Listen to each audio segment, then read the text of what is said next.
One fateful day, Duke Elian, Lord of the Northern Frontier, gathered his mightiest men at the gates, but what he saw was unbelievable. The dead came right to him, lifeless, without soul, and hungry. He could not believe the number of undead that he was seeing, and the terrifying mist that permeated throughout the theme. What's more, one of his men pointed something out in the distance. The undead knight, Durian. Even high-ranking knights fighting with all they have couldn't guarantee victory against this bastard. With their forces right now, they cannot hope to win, so perhaps it is best to retreat and prepare for the siege. Duke Elian told him that they can do no such thing. The northern wall has fallen. If the city gate breaks too, this nation is as good as dead. No matter the sacrifice, they will hold them back today, even if they all have to die. Suddenly though, someone rushed past him on horseback. One of the soldiers recognizing the man as Lord Urin Rox, sent here from the southern Marquisate of Rox. This is the protagonist, and someone watching this fight sees that he fights with daggers, meaning that he's at a disadvantage against Durian, so he cannot hope to win. Unfortunately for the voice, Urin does win, sending Durian's head flying, surprising everyone.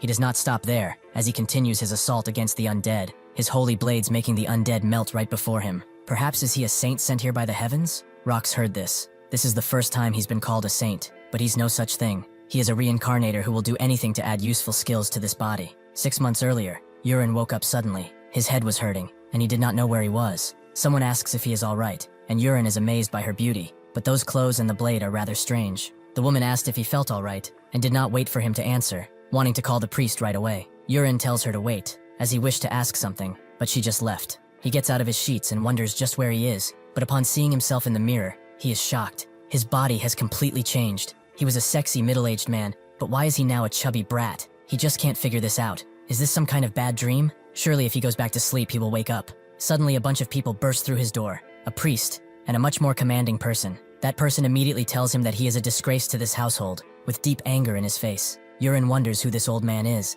and why he's so scary. While the priest laughs, the young boy has only just awoken. Perhaps it would be best to save the punishment for later. The old man scoffs, and the priest notes that for someone who fainted, he is barely hurt. His mind seems stable too, and most injuries have been healed, which is a relief. The old man thinks otherwise. It would have been better off if he had died. How dare he even attempt to think of assaulting his fiancée? Is he a beast? Rox does not know what he's talking about, but the old man continues, noting that he's 19 already. It's about time he grows up. Even his younger brother has already unlocked his aura, and he, the eldest, is just getting fatter. Urin is interested in this aura he mentioned, but the old man continues, telling him to go straight to his fiancée and apologize the moment he can walk. Urin asks what he means by her, and the old man is talking about his fiancée, Ilya. If she does not forgive him, he's cooked. Does he understand? Well, he should, as he will not allow him to disgrace the Rox family name further. Suddenly, Urin realizes something. He's the Urin Rox? Then he must be the Marquis Willington Rox? Hearing this, his father immediately slaps him across the face out of rage. How dare he call his father's name so casually? The priest and the woman try to calm him down, while the person inside of Urin's body is in a state of shock. This simply cannot be happening. There's no way that this is not a dream. After he wakes up from this next power nap though, he is still in the same place. Why is he not waking up? The woman asks if he's awake, and now Urin recognizes her as Aaron. This really is that character, making him confused further. He asks if the reason he's lying here is that he went after Ilya, got beaten up, and then passed out. Aaron says that's not precisely it, but then wonders why he's being so formal all of a sudden. Urin plays it off and asks, he got knocked out by Ilya, right? Aaron explains that he attacked Ilya here, and she beat him senseless until he fainted. Urin has just realized that he is royally screwed. It's clear to him somehow that he ended up inside the web novel he wrote, not even as the protagonist, but as the trash villain who picks a fight with the hero and dies a miserable death at his hands. He puts his hands on his head in desperation, as this is not even a webtoon. Well, unfortunately for him, it is. He thinks that he has possessed Urin Rox, to put it simply, a total scumbat, with no talents, no skills, never trains, and just leeches off the family name. He loses his fiancée to the protagonist, and out of anger, attacks him, but gets beaten like a dog instead, and dies pitifully in a bag alley. In a world as uncertain as this one, how is he supposed to survive? This is a fantasy world, yet Urin has literally no abilities. At least he knows about the chances and items the protagonist has not found yet, so he must prepare. As soon as he gets up though, he feels the sheer weight of this body, and immediately falls to his knees. Aaron crouches to him and asks if he's alright, but as he tries to get up and frowns, he sees something. As Aaron tells him to rest more, Urin focuses again to see what he saw earlier, and sure enough, he saw the famous status window, which ensures he's a protagonist. Aaron asks what's wrong, and Urin notes he must have gone crazy for a second. He's fine now, so she should go and take care of other stuff. As she departs, Urin looks at her swift sword training. She was always set up as being stronger and more talented than regular knights, so it's a given, but he also sees another stat, affection, which naturally is at 0. Urin wonders why he's seeing this, perhaps because he mostly played dating sims previously. Just what kind of world building is this? As he thinks on the situation, he is glad that the affection is at least not negative, considering Yurin's past behavior. That's not the main point though. He looks back at the mirror and gets an idea. He focuses hard on himself, and sure enough, he sees his own status window, with the morbid obesity special condition and the Eye of the Creator trait. Among all these though, one thing stands out, the Sichuan Tang clan. But isn't that from that wuxia webtoon he loved, with an incredibly hot heroine? The poison and hidden weapons martial art? That was the Sichuan Tang clan. This world lore is too much of a mashup. But wait, if he can actually learn that, that could be the ticket to his own survival. A clan that appears in the Chinese wuxia novels, a prestigious sect from Sichuan province, specializing in poisons and silent assassination with toxic-laden weapons. He is still confused as to why he has this in a medieval setting, but he doesn't care, as long as he unlocks it. As the Marquis walks the halls, Aaron grabs his attention. Noting that Yurin has awoken up a little while ago, he asks how he looked, and Aaron notices he's not quite normal just yet. He stumbled when he tried to stand, and his body is in a rather poor condition. The Marquis notes that Priest Alio said his wounds were not deep. He shouldn't be stumbling. Did she not find his attitude strange? Normally, if she told him to apologize to Ilya, he would throw a fit, but strangely, he just agreed. His personality probably didn't change. He's just dazed, and by tomorrow, he will be back to his old ways. Aaron tells him that he will recover, step by step, making the Marquis laugh. Even though he, like his father, has given up on him, she still believes in him. He almost feels bad for her. He should have just let her live her life as a knight. Perhaps then he wouldn't feel like this. Aaron knows why he thinks that. But today, Yurin felt different. Sure enough, the next day, she is surprised to hear him say that he wants to exercise and wants to be shown the way to the drill yard. Aaron is in complete shock, asking if he really wants to train, and Yurin confirms as much. He doesn't understand what the problem is. The trait, Eye of the Creator, seems to be the one allowing him to view stats. But as for the Sichuan Tang clan, he has no idea how to unlock it. Perhaps it's because of the obesity. So for now, he will exercise and figure out a way. As they walk through, he's already exhausted, as this damn mansion is the size of a football field. However, if he works out on his own, in his room, his fat ass will be dragged back to bed, so he must train elsewhere. As a few maids and butlers pass him, they try to seem happy to see his face, but he can see that they all dislike, or even hate him. Well, considering how much of a bastard Yurin has been until now, can he really blame them? Eventually, they arrive at what seems to be a training hall, but Aaron says that they need to go further, as this is the third training hall, and most knights use the first or second. Suddenly, Yurin sees someone there, but this person's affinity is so low that it's categorized as a killing urge. This is Rekka Olian, who is glad to see the young master himself, and what brings him here, to his training hall. Yurin shouts his name, and Rekka is glad that he still remembers his name. Yurin immediately retreats behind Aaron, and asks if something happened between him and that guy. She's surprised he doesn't remember. A few years ago, when the Marquis forced him to train, he, in an enraged state, called over Rekka, who was just a trainee knight, and scarred most of his face with a blade while laughing. After that, the Marquis gave up on making him train. Yurin can't believe it, really. This guy that he possessed was irredeemable trash. He immediately retreats, and asks if they can go to another training hall, preferably one he can use alone. Aaron states there is a fourth hall, but it's far away, and has poor facilities. It's basically just an empty field. Yurin lights up and notes that they should go there right away, especially since he has to lose weight. Aaron agrees to take him, kind of confused by this ordeal. Eventually, they arrive at the fourth hall, and Yurin sees a bunch of blades, thinking that the Sichuan Tang clan specializes in throwing knives and small weapons. Perhaps this is the way to unlock it. He picks up a bunch of throwing knives and faces the targets. He uses all of his might to throw one, but it just bounces off near the target. He expected this, but he forgot Aaron was watching, so he immediately became embarrassed and noted that he should build up basic stamina first. How about running laps around the hall, maybe? He will train on his own, so she can train too, if she wants. These actions eventually reach the Marquis's ears. He is surprised that he is actually training, but how long will that last? 3 weeks passed, and Yuren still seems to be training. He has lost a lot of weight, and his appearance has changed noticeably. As expected of his spawn, without that fat, he is actually handsome. Perhaps he can hope too, that he has fully matured. That night, Yuren checks himself out. He slimmed down quite a bit, but the Sichuan Tang clan refuses to unlock. He will give it a month. If it doesn't, he will just have to steal the fateful encounters meant for the protagonist. As soon as he dresses, Aaron comes in with his dinner, which is chirain soup, a crude yet nutritious stamina dish. He can't stand this thing, and Aaron asks if he's tired of it. Yuren confirms as much. He's been eating nothing but this for 3 weeks straight, after all. Aaron asks what he really wants, to lose some weight, or to become a knight. Yuren confirms that he wants to become a knight, so Aaron tells him that in this house, even the Marquis eats chirain soup after training, so he should stop complaining and eat it. Yuren agrees, thinking that these outdated boomer customs will be the death of him, but this thing did allow him to lose a lot of weight, so he will put up with it for now. He puts a bunch of it in his mouth, but then notices that it tastes slightly different. Sure enough, the system warns him that he has ingested poison, but has also satisfied the unlock condition for Sichuan Tang clan, unlocking the trait. Yuren, who is overwhelmed by information, does not know what to think of this. When the Marquis was done looking at Yuren, his second wife, Kana, came into his room with some tea and asked what he was looking at so intently. The Marquis notes that the garden just looked beautiful, and she confirms she's been keeping it beautiful for him, which he praises her for. Suddenly, she hugged him from the back and asked, when will he choose Colin as his heir, as he mentioned before, since it's already decided? Would it not be better to do it quickly? The Marquis told her that it might take a little more time, confusing her, as she said that he would do so within a month. The Marquis confirms, but she probably heard too that Yuren has finally come to his senses. He is the eldest son after all, and if he really applies himself, he could turn out to be a good successor. She fakes a smile and notes she was worried, but thankfully, he seems to have come out of that dark state he was in. That must be a relief for him. The Marquis confirmed as much. He got smacked around by his fiancée and finally woke up. Before he could continue, the wretched woman asked what he would do about the successor. The Marquis told her that Yuren has been training for 3 weeks, so it would be best to watch him a bit longer. But if he does go back to his old ways, he will immediately give the heir title to Colin. With that, Kana left the room, noting that she was heading to the bedroom. But as soon as she left, her real face appeared, and she vowed revenge. Yuren, who just ate the poison and unlocked the trait, thinks it makes sense. The Sichuan Tang family specialized in poison, so he had to eat some. Come to think of it, looking at the soup stat window, he sees an arrow that was not here before, and as soon as he scrolls, he sees that it was poisoned with the Hanyang herb, one that paralyzes until death if consumed enough. Arn comes around and asks why he's not eating, and he continues doing so, not wanting to arouse suspicion. But wait, who could have poisoned his meal? Normally, Yuren cannot be killed by poison, so something has changed the flow of the lore. Now that he thinks of it, something that should have already happened did not,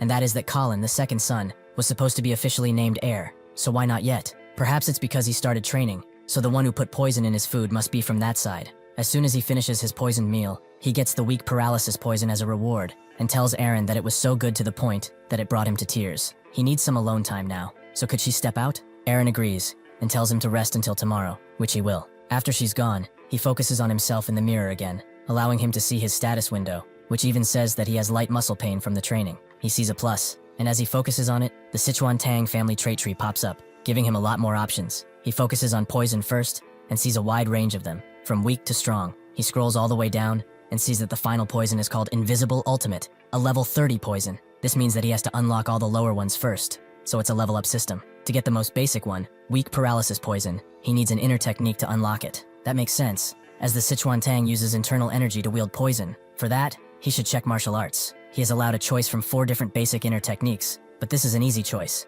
especially for a Wuxia fan like him. The Dark Poison arts focus on poison, the Thunder Needle arts focus on hidden weapons, but the 10,000 Venoms Divine Energy, which does take longer to master, allows him to reach mastery in both these things. Just like a Wuxia protagonist, the more the better. As soon as he chooses that, all the mantras and information needed just flood his brain, making him excited to try circulating energy right away. He takes off his shirt and begins feeling a strange flow throughout his body. This must be the chi. He guides it through the proper meridians, then stores it in the Dantian to build more internal strength. He gets to doing that all night and thinks it's amazing. So those martial arts novels were not lying when they said that they could train all night without sleep. It's real. He doesn't feel at all tired. In fact, his body is filled to the brim with energy. He can even sense the flow of chi in him. He can tell how many birds are outside his window, without even having to look. He also feels a solid, warm energy in his Dantian. And now, if he circulates chi to his head without the mirror, he can open the status window. Suddenly, he detects a familiar aura outside the door, which is none other than Aaron. She has come to see if he has woken up, but seeing that his bedding is untouched,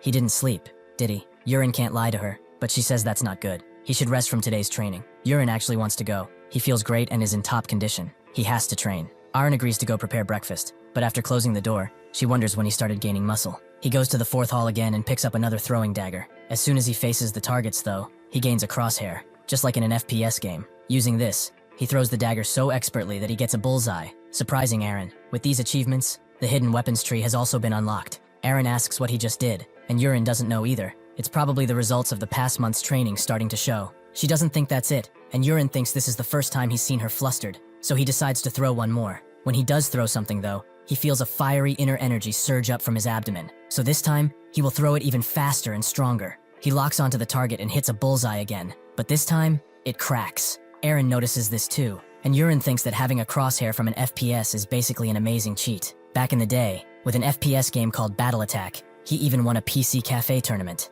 Aaron just doesn't understand what is happening to him. Yuren asks if she feels anything in particular from him, but other than the fact that he's lost a bit more weight since yesterday, she can't rightly say. Yuren asks about the weight, and she confirms that he has been losing weight steadily thanks to the training and chirain soup. But today, it was even more. Yuren guesses she can't sense the inner energy he has now, which means in this world, only he can use it. and no one else. Truly, he has gained incredible power. Well, he should keep practicing. He throws one knife after another, each landing in a bullseye, and he even throws a knife into another. Aaron is amazed, and wants to try too. She picks up a throwing knife and tries her best, but she completely misses. Yurin is happy to see that there's something she can't do, but suddenly, a status window pops up in his face, noting that he has unlocked a memory, which has in turn unlocked the straight cut, allowing him to throw any objects as if they were a memorized weapon. As Aaron wonders why she can't throw like he does, Yurin decides on what he wants to throw next. He tells her to step aside, and she watches him raise a broken wooden sword. He can feel a lot of inner energy flowing from the Dantian down to his arms, and using this straight cut,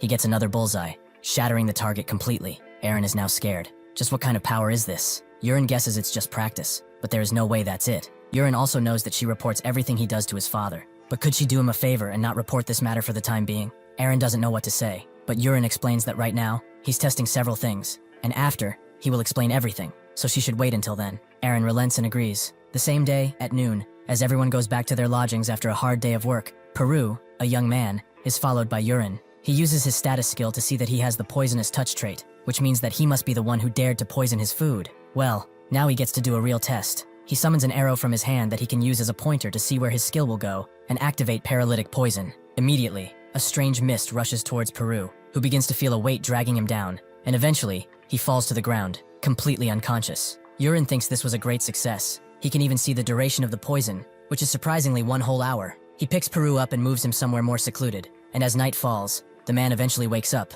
still stiff from their encounter. Yurin tells him to snap out of it, as he doesn't have time for him to come to his senses. He must know who he is, right? Judging by that desperate look on his face, he can guess so. If he wants to live, he'd better answer all of his questions properly. He knows he was the one without poison in his soup, but who ordered him to do it? Yurin knows that Peru can't speak just yet, so we will ask. If it's correct, he will blink once. If it's wrong, he will blink twice. Peru blinks once in confirmation, and Yurin asks again, just to confirm, it was him who poisoned his soup, right? Yurin hesitates for a bit, but eventually relents and blinks. Yurin notes that the herb was the Hanyang herb, wasn't it? Yurin is shocked that he noticed and blinks again. Yurin is glad that he is so cooperative. Next, he asks about the one who poisoned him. He asked him previously, but he has an inkling it's Marchioness Kaina, isn't it? Peru blinks twice though, making Yurin think he's lying. He advises him not do so, because if he continues lying, he will pull his tongue out from his throat. He will ask again, the one who ordered him was Kaina, wasn't it? Peru blinks twice again, making Yurin think that he can't be lying. But then who did? Well, he will figure that part out later. He pulls something out of his pocket and tells him to swallow well. This is called paralytic poison.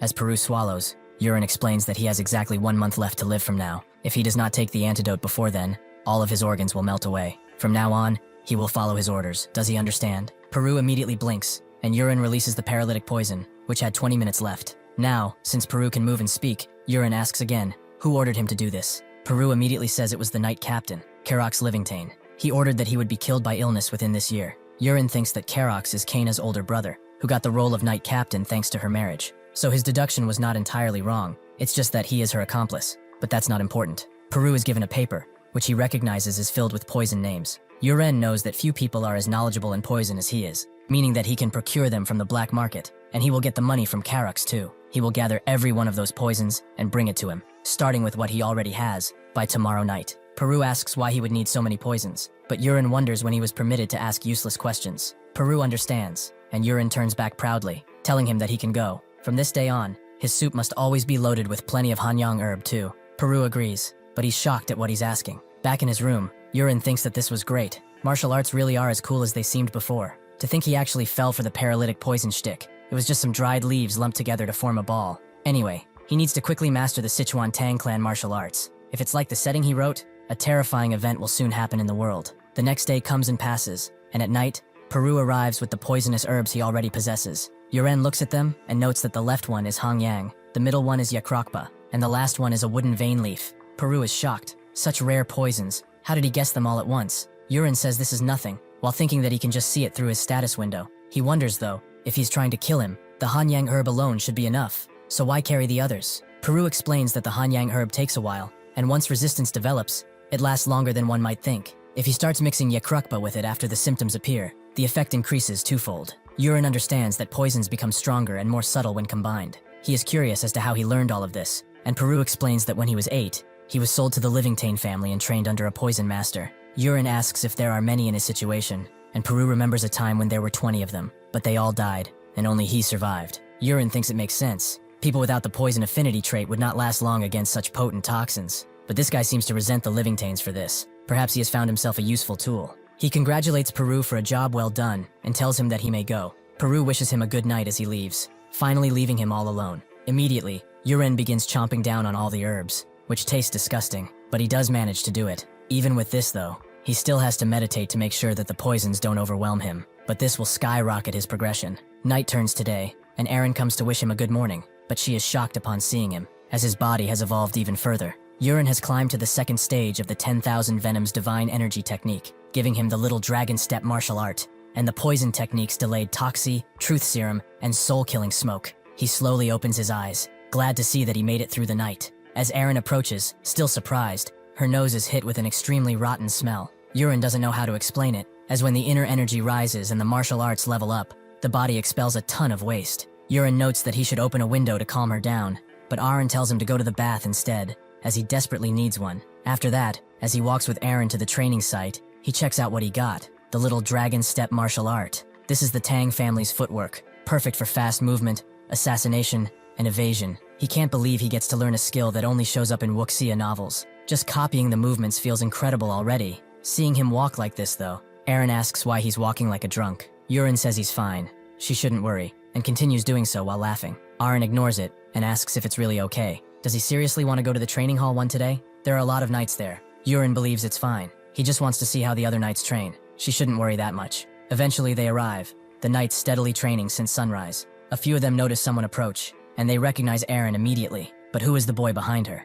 They don't have such a handsome guy in the household. But wait, they heard the young lord lost a ton of weight from training. Is that him? They all gather up, whispering and wondering what kind of sorcery he used to lose that weight. Yurin smiles. Even if they whisper silently, his inner energy allows him to hear it all. Aaron spots someone in particular and points him out. He seems to be a trainee, but his form is good. He will definitely become a junior knight soon. Those movements are the basic sword stances of rocks, so he should watch closely. Yurin recognizes him too. That's Kryde, a main character in the novel, and later, an ally of the protagonist. He never saw what he was like before meeting the hero, but to think he was here, that's fascinating. Perhaps this will be a good opportunity for later, but enough about that. Today, they will be his test subjects. First, he wants to test prolonged poisoning, so he pretends to swing a blade and secretly activates it on a nearby knight. He immediately feels it and falls to the ground. The others ask if he needs to go to the toilet or something, but he begins to foam at the mouth and fall to the ground. The other knights scream out for a priest, but suddenly the knight gets up, noting that the pain is gone. The others think he was just messing around. They told him to go take a dump already. Yurin is pleased with its effect, and now tests soul-killing smoke, which should create fearful illusions. He activates it on all of them this time, and one of them begins to see a demon, who is ready to rend his soul apart. They all begin to see something as they scream on the ground and plead for mercy, making Aaron confused as to why they are acting like this, clearly not seeing the very happy Yurin behind her. The knights are beginning to get overwhelmed by their fearful visions. They get ready to strike, but suddenly, they disappear, blaming each other, as they all look like monsters. Yurin can't let them actually strike themselves. This is enough for today, but still, this is very impressive. He tells Aaron that they should head back, who asks if they are leaving already, but Yurin finds it too noisy here, so they should go to the fourth hall instead. As they walk through, a maid urgently approaches him and notes that a guest has arrived to see him. It's Lady Ilya Marcus. As she looks out at the garden from a window, she thinks that this time, she will definitely annul the engagement. Suddenly though, she is struck by the visage of a very handsome man, who for some reason, seems to know her. Upon hearing that she was here to meet him, Yurin thought that his fiancée, who is apparently good with her fists, had come to visit. It was probably around this time that Ilya started to demand the break-off of their engagement, but Yurin kept refusing, as he usually did with things that did not please him. He sighed, as the situation couldn't be helped. Seeing this handsome young man, Ilya asks who he is, but Yurin notes that it's him. He apologizes, as it's been a while, so he understands her shock. Ilya has heard that he lost weight from training, but thought it was just some baseless rumor. It hasn't even been 2 months since their last meeting. How did he manage to change this much? Yurin explains that he just worked hard. After getting beaten up by her like that, he decided to do a lot of thinking and concluded that he must change. Ilya asks if he's trying to pick a fight now. What is he vying for? Some twisted revenge? Yurin denies ever thinking about that, and immediately gets on his knees. He is actually grateful to her, thanks to what she did. He was able to come back to his senses. He is sorry about what happened back then. If she truly wants to break off the engagement because of what happened, then he will fully accept all responsibility. Ilya doesn't get it really now. Just who is he? Yurin notes that he is himself, and apologizes once again for all his wrongdoings. If he's honest, it wasn't really his fault, but the fault of the original owner of this body. He is also asking for forgiveness on his knees for only no reason. Ilya is not just a simple heroine, She possesses the Sword Queen trait, which makes her stronger and stronger as time passes. Later on, she saves the fallen protagonist and even cuts down the main villain of the story. What makes all of that possible is the Sword Queen trait, which is why, even if they break off the engagement, it is much better to restore their relationship and perhaps make her an ally in the future.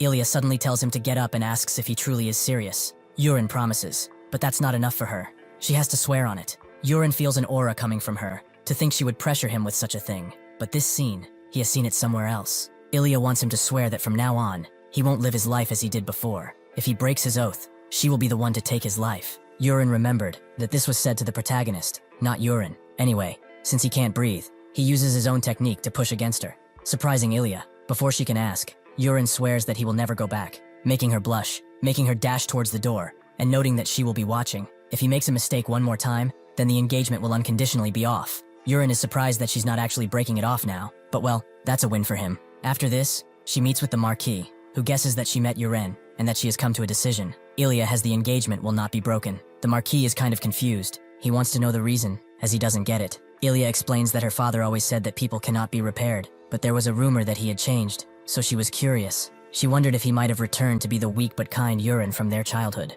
But he had not. He had become an entirely different person, which is why she wanted to try trusting him this once. The Marquis understands, but then Ilya notes that if he goes back to being the scoundrel that he was, she will be the one to take care of him. The Marquis fully agrees, as expected of the great heroine, that she should take good care of Yurin. Ilya gets up, and notes that she should be on her way, but the Marquise notes that she should stay at least a few more days. Ilya kinda has to go back home because she told her father that she was going to break the engagement, so she has to tell him otherwise. The Marquis advises her to see Yurin before going, but since he is training, she wouldn't want to disturb him. The Marquis understands. That evening he calls for Yurin, and he is also surprised by his new visitor, and asks who he is. Yurin asks what's wrong, and his father plays it off, noting that he worked really hard after all. He asks if he knows why he called him here, and Yurin guesses that it's to have him begin his nightly training. The Marquis had completely forgotten. He is quick-witted too, so it is finally time for him to learn the swordsmanship of the Rox family. Yurin has some objections regarding this matter. He tells the Marquis that he wants to learn throwing arts instead of swordsmanship. The Marquis thinks that this is unacceptable.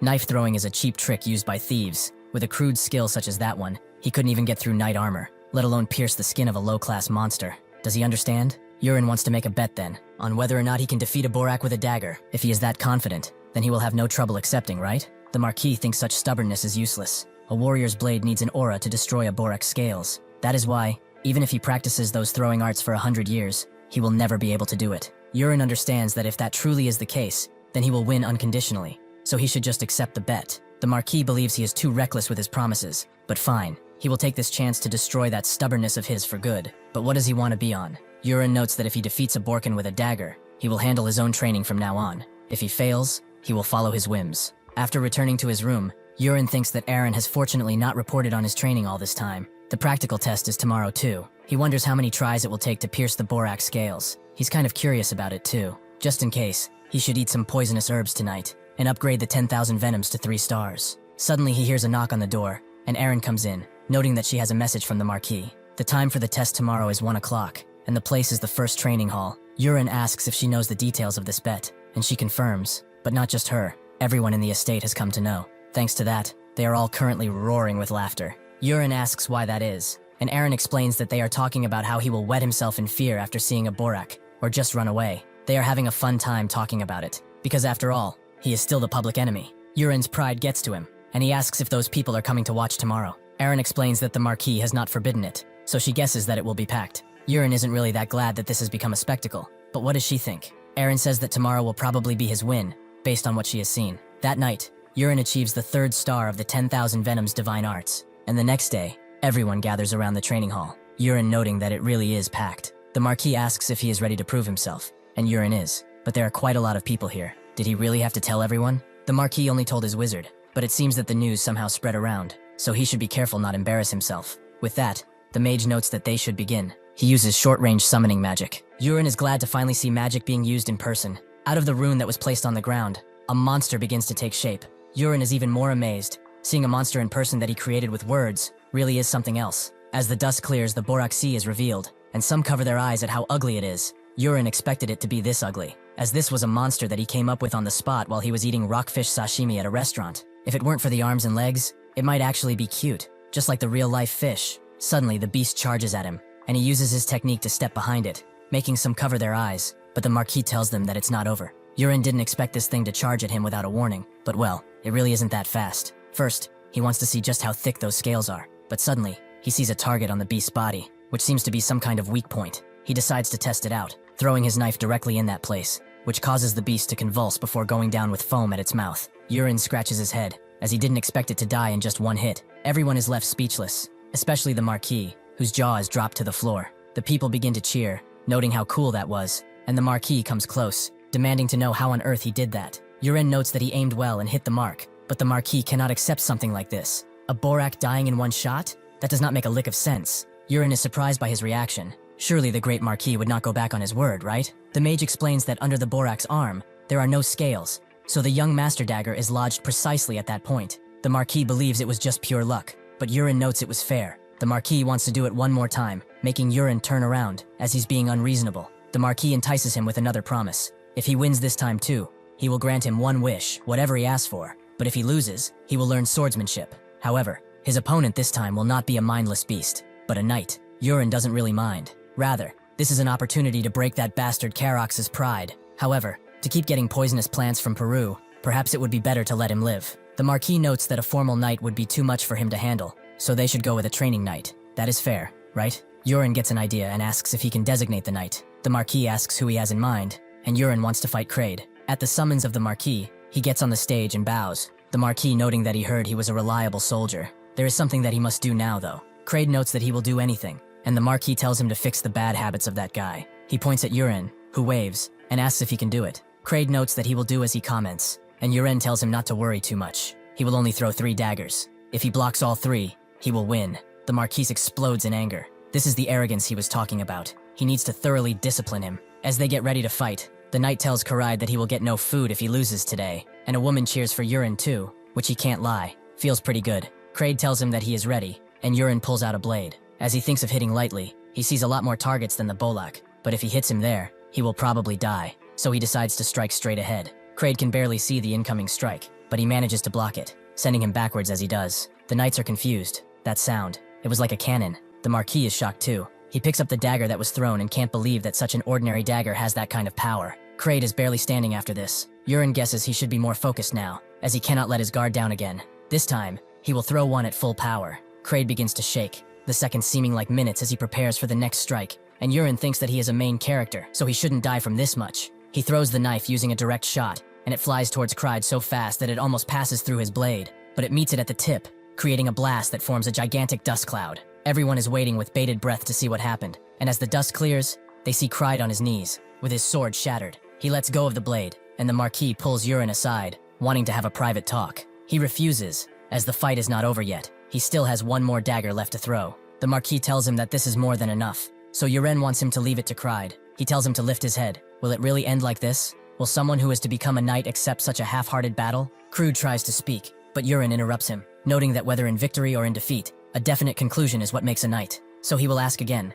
will he truly give up like this? Kraid begins to feel something break through from within, and he demands a new sword as he gets up, as he will not retreat like this, no matter what. The knights are left completely stunned, as they, and the Marquis, have noticed that he has just awakened his aura. Urine expected this. Kraid's berserker trait is finally manifesting when he has reached his limit, but this is great for him too, as he can test out even more advanced techniques. Kraid stands ready, he glows a steady blue, and tells Urine to please throw. The Marquis is impressed, to think that such a massive amount of mana would manifest immediately. This level is equivalent to a senior knight at least. But what will Urine do now? He just smiles and throws his knife with a curve, making it spin around in the air. Kraid thinks that he is playing and raises his sword high before attempting to crash it down on the blade, but the thing actually dodges and winds up in his shoulder. It didn't hit any vitals, but Kraid is immediately down and screaming from the pain. The knights saw that knife too. It was extremely slow, so they told Kraid to stop crying and not go easy. Urine thinks that this time, he put a little more internal energy into it, so that's why he's screaming in pain. The Marquis immediately intervenes, noting that they will talk later, and that he won the bet. Urine smiles, and Kraid is still in awful pain, so he goes to him and absorbs all that internal energy back, causing him to not feel it anymore. Kraid thanks him as he bows his head, and apologizes profusely. When that knife flew slowly at him, he thought he was looking down at him, but it was actually his technique. There is no way he could learn such a technique in a short time, so he was indeed hiding his skills. Perhaps he is of a secret organization targeting the Marquis. He thought he seemed strange in the past, but he was just sacrificing his looks to fit in. Yurin completely forgot that he's an adamant conspiracy theorist, and Cried continues, noting that he is amazing. When he fights secret organizations from now on, if he needs his aid, he should call him at any time. Yurin is surprised that his affection rose so easily, so he agrees to have his help, thinking that berserkers always have simple personalities. Cried vows to spread the word that the young master was never a scoundrel. As he walks towards the exit gate of the training hall, Eren is waiting for him with a towel, as he worked hard. As they walk, she notes that the technique at the end was a first for him. Yurin says it was a new technique, but how was it? Eren explains that upon seeing it, she imagined a sparring match between them. If she faced it for the first time, she would have probably been defeated too, but now, she can block it. Yurin knows that's not an empty bluff. After all, she has the clear mind trait, which is quite rare. Yurin notes that she received a knight's education from a young age. If she hadn't become his butler, she would probably be a knight by now. Is she truly satisfied? Eren wonders why he's suddenly saying such things. That's not for him to worry about. Later, Yurin arrives at the Marquise's office, calling him Lord, but he demands to be called Father when they are alone, as he keeps losing affection that way. Yurin agrees, rather confused, and the Marquis asks what on earth that technique he used in the bout was, even after scouring through hundreds of books. No throwing technique shows such movement. It's only been a month since he started to train too. No matter how much of a genius he may be, it's impossible to learn such a thing in such a short amount of time. He wants to know the truth now, as he knows he's hiding something. Yurin knows he can't really tell the truth, but he prepared something just for this. He explains that he found a book. He was looking at the books in the family library in the attic one day to study effective training, and suddenly, he tripped on a book, causing him to crash into one of the shelves. That's when a book that was on top of that fell to the ground, and it was a book with no writing on the cover, but strange pages on it. Without much thought, he opened it, and light began to come from that book. He was informed of all these techniques immediately, and then, the book disappeared. The Marquis knows what this means. That book was actually a magic tome. Yurin smiles. Of course, he would know about it. He's the one who set that up. He made it so outstanding magicians carve techniques or magic into books with their power, and pass them down like this. The Marquis agrees that magic tomes can do that. The library has so many books collected by so many ancestors that even he doesn't know all of them. Finding that book was a great luck for him. Yurin agrees. He hit the jackpot after all. The Marquis gets up, as he promised him. He will not tell him to learn swordsmanship anymore. And according to that additional promise, he should tell him what already. Yurin is direct. He doesn't need to play around anymore. He wants the position of heir, but he knows.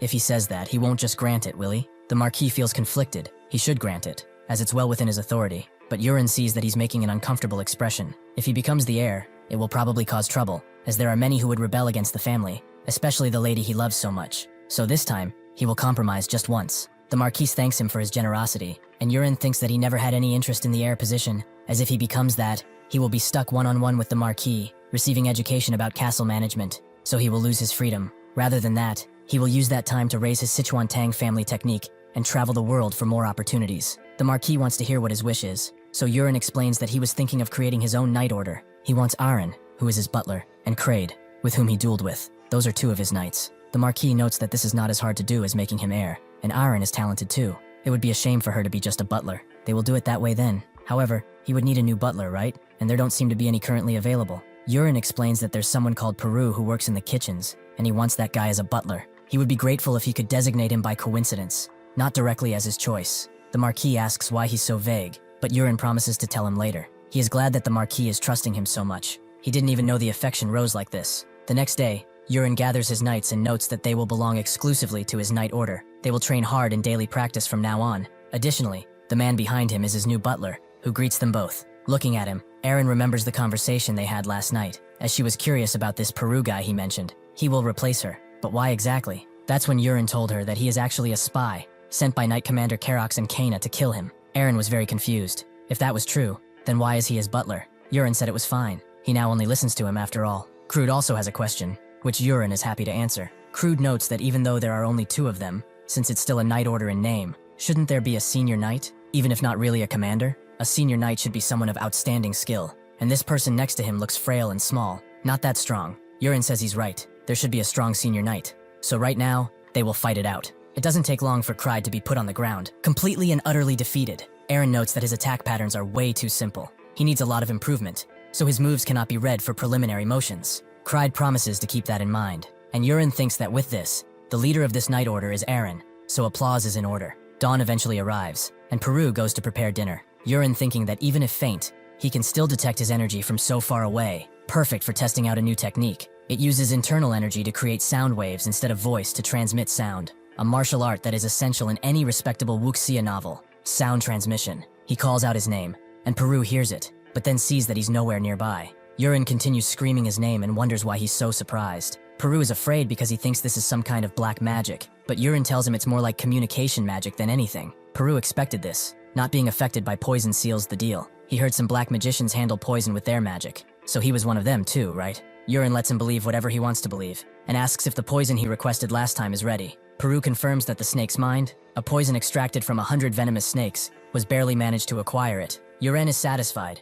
He tells him to add a generous amount of that poison to the soup he will eat tonight. Peru, knowing the implications, immediately agrees. That night, Urine continues to cultivate, but since reaching 3 stars, internal energy does not rise as well as expected. He doesn't know how much time there is until the world crisis. It seems that he has no choice but to leave the Marquis castle. He goes with this to his father, who notes that he has not gone out in a while, so it's fine. But is he planning to go into town? Urine agrees, thinking that he will go much farther than that, but he doesn't need to tell him, right? He was thinking of going for about a week, and since he's worked hard, the Marquis allows him. But who will be his escort? Urine was waiting for this moment. He did not need an escort. The Marquis tells him to have some consideration for his position. He is the eldest son of the Rocks family, after all. Urine notes that getting an escort for just going to a nearby village is a little much, but the Marquis tells him that he does not know how the world is yet. Even though he is a bit stronger due to training, he might get poisoned. Urine can't tell him that poison just doesn't work against him, so it's time to move to plan B. He complies, since he is so worried about him, and notes that he plans to depart in 2 days, so the Marquis will prepare an escort at the same time. Urine doesn't really care about that escort though. He will just secretly leave tomorrow. That afternoon,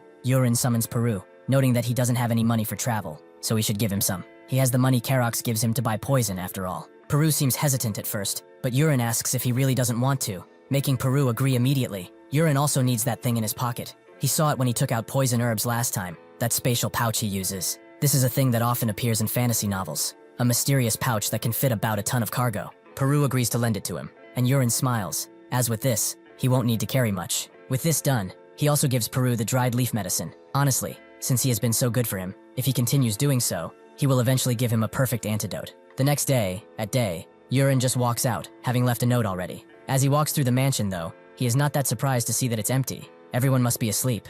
Suddenly, a gardener greets him. It seems that he is up early too, right? Urine agrees and sees something rather strange in this old man. Something substantial. He thinks of using a creator's eye, but eventually decides not to, as it's not worth it. Urine arrives in town, his first time leaving the mansion, and the first thing he sees is the magic tower. It's hard not to, after all. He walks inside, and a clerk asks what brings him here. Urine wants to use the warp, and the clerk asks if he has used it before. Urine says that he hasn't, and the clerk explains that they accumulate mileage for him. He thought of this idea while on a plane. The clerk asks what his destination is, and Urine notes it's Oz Castle. The fee is 50 gold. Urine expected it to be expensive, but fortunately, Peru has enough money, and he will also use a fake name for now, Polian, his username in most games. The clerk tells him to follow, and after climbing some stairs, tells him to enter the room to his side. When he hears a knock, he will have arrived at this destination. Urine walks into the golden circle, kind of excited that he's actually going to do this, and without even noticing, he has arrived at his destination, with another magic clerk welcoming him to Oz Castle. Urine is surprised that he felt nothing, and the clerk notes that his comfortable experience is what they pride themselves on after all. Urine wonders if he set it up like this when he wrote it, and the clerk takes him outside, wishing him a pleasant stay. After getting into the street, Urine thinks that, unlike the Marquis family, this is in the western region, so the building shapes are a little different, more medieval than anything. There are a lot of people too, but first, he wants to go to the blacksmith's alley. He asks around and is pointed in its direction. He's looking around for one thing in particular though, the unicorn smithy, but he is not seeing it anywhere. Since it's getting dark, he decides to explore one last alley before calling it a day. He hears someone banging on steel inside a shop and goes inside, wanting to ask something of the blacksmith. Among all the smithies around here, does he know of one called the unicorn smithy? The man notes that there's no smithy with that name around here. However, that is the name he's planning to use as his shop name soon. Urine immediately uses a creator's eye and sees that he has the trait he needed, magic weapon creation. He asks if he can see the weapons he sells here, and the blacksmith would be more than happy to show him. Urine looks at the blades and asks how the business is. The young man scratches his head, noting that this location is in a corner, and he is lacking in skill too, so even if customers come, they just look around and leave. Urine thinks they are all missing out. Just the 2 blades here. One is a wind spirit sword, and another is a flame spirit greatsword. Urine asks if he made them, and the blacksmith confirms as such, but those are just failures. After making them, they became strangely heavy. Even someone with great strength could barely lift one, so they haven't been bought. Urine thinks that they were just unqualified. If someone with true power were to handle them, they would know how good these blades are. Urine immediately wants to buy them, surprising the blacksmith. But this isn't really what he was looking for here. He asks if he has any severely rusted weapons, and the blacksmith gives him access to a chest with a bunch of blades. Unusually, he's looking for something like this. The ones here are gathered so he can sell them cheaply, since they are pretty useless as is. Yurin grabs one in particular, with the blacksmith noting that he did not make it. He doesn't know where it came from, but it was in some warehouse. He was going to throw it away, but it felt like a waste of steel, and so he left it there. Yurin wants to take this too, so the blacksmith notes that since he only chose defective items, he will only take 2 gold coins. Yurin thinks this is a bargain, as these weapons couldn't be bought even with 200 gold if he had known their value. But wait, he is not here just for the items, but the person too. He notes that since his business is not going well, he considers closing shop and being employed to do crafting. The blacksmith is a little surprised as this is quite sudden. It's not like he hasn't thought about closing, but this is a difficult decision. Yurin decides to introduce himself formally. He is the invincible spear that protects the south. Yurin Rocks of the Rocks family. The blacksmith has heard of them and immediately bows down, as he didn't expect someone like him to come to such a humble place. Yurin tells him to get up, but he feels more comfortable like this. Yurin understands, but still tells him to get up.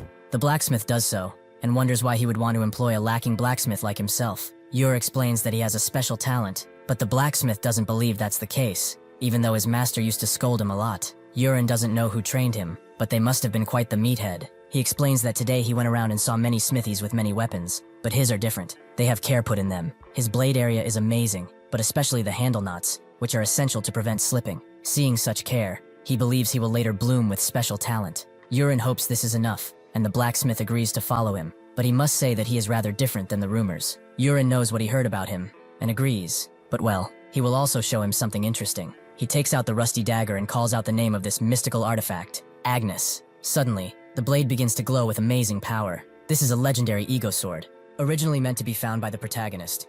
The system asks if he wishes to sign a soul contract, and he agrees, allowing the blade to take a different shape. According to what he wrote, it should have the voice of a cute girl, but he is met with a brutish voice, who asks how dare he try to make a contract with her. He has absolutely no talent. Yurin thinks he must be disappointed because she can't feel mana from him, but the way this thing is speaking is like a delinquent. Anyway, Agnes demands to know how he knows of her, and how he released the spell. Yurin notes that he heard it after meeting the Great Prophet, a setting he forcibly added for plausibility, and nothing else. Agnes thinks that's impossible. Why would the Great Prophet tell someone like him? Then perhaps, does he also know of her abilities? Yurin does, since he's the one who created her. Agnes can be divided into 2 parts, the main body and the secondary body, as a free-form weapon. Each can transform into whatever kinds of weapons the user imagines. The actual originally protagonist used a sword and shield, and even if one loses the secondary part, it will always return to the main body. Agnes notes that if he knows, he should also know that he can't use her, as she only responds to mana. Maybe he should just give up.